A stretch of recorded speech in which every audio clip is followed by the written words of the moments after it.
totohanan, hindi inaasahang magugustuhan. Bigla-bigla na lang puso'y tinamaan. Sumugal ako sa isang larangan na di man lang tiyak ang kasagutan. Kay sarap isipin, ika'y magiging akin, kahit na kaibigan lang ang tingin mo sa akin. Gusto ko lang naman maramdaman, maranasan man lang na magmahal, kahit na walang kasiguraduhan. Pero eto tayo, bigla na lang nagbago. Sana di na lang ako umamin sa'yo.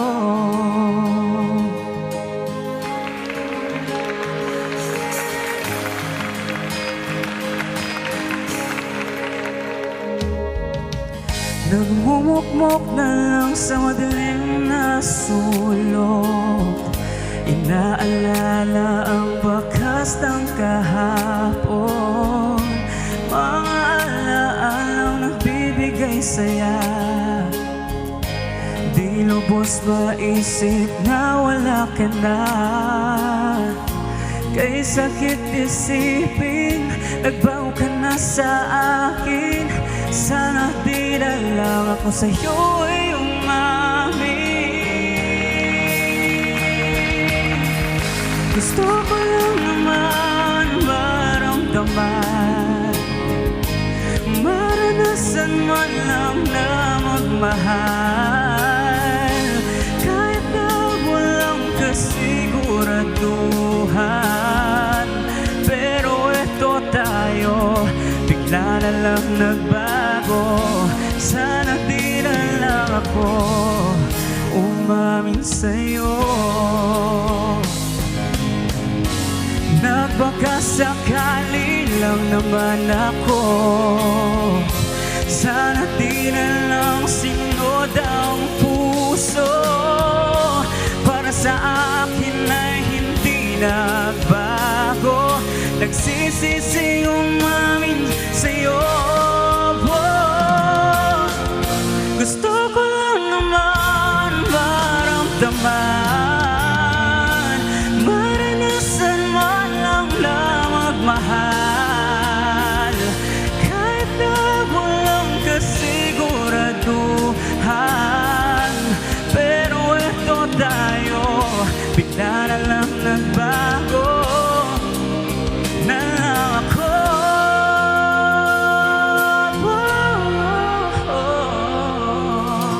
Gusto ko lang naman maramdaman, maranasan man lang na magmahal, kahit na walang kasiguraduhan.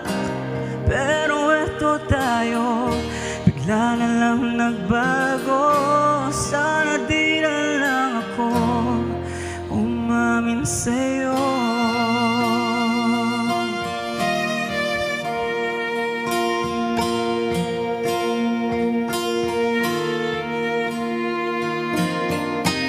Pero eto tayo, bigla na lang nagbago. Sana di na lang ako umamin sa'yo. Oh, and that was Sad Na Us, your latest single. Yes po. Grabe naman. Alam niyo ba yung Sad Na Us na yun? Nasa 520,000 streams na sa Spotify. More than 520,000 streams. Kumusta naman, Dennis? Di ko po akalain natatangkilikin po ng mga audience po yung latest single ko po. Pero ang ganda kasi ng boses mo. At ang ganda din ng kanta na I heard si Madam Tonyang ang nagsulat. Yes po, from Isabela po. Wow! Okay, kwento mo naman sa amin, paano ba nagsimula yung journey mo as a singer? Nagsimula po yun nung sumali po ako ng mga singing contest sa bayan po namin, and then nung pandemic, which is yung mga ibang televisions na po. Wow. Yun So lang. bata ka pa lang talaga, kumakanta ka na. Yes po. Wow. Siguro mga ilang taon? Mga 13 po.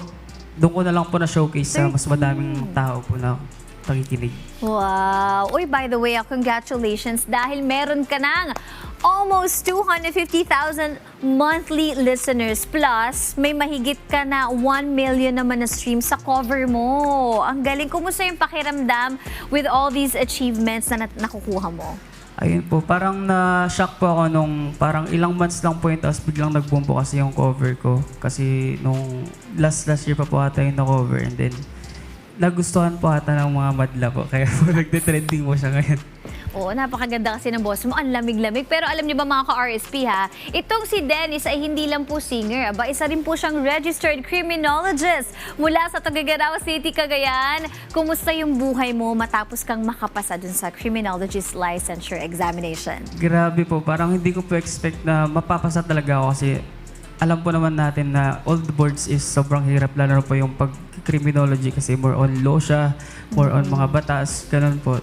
Kaya nung nagulat po ako nung nakapasa ako, parang unexpected po. Parang hindi ko ma-feel yung mga emotions na nararamdaman ko kasi nabuhos ko na siya before po.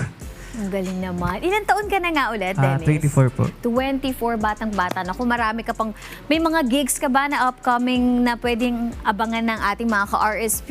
Or also, please, yung social media mo para ma-follow ka Ayan nila. po, sa mga madla po natin, abangan niyo po ako sa mga social media platform ko. Dennis Darag lang po yun. And sa IG ko po, official_Dennis Darag, especially po sa Spotify, Dennis Darag po. And TikTok. Do you have And TikTok po, official_Dennis Darag. Naku, maganda mag-live ka din sa TikTok, no? Para mas masundan ka pa ng mga fans Yes po, mo. abangan niyo po ako din.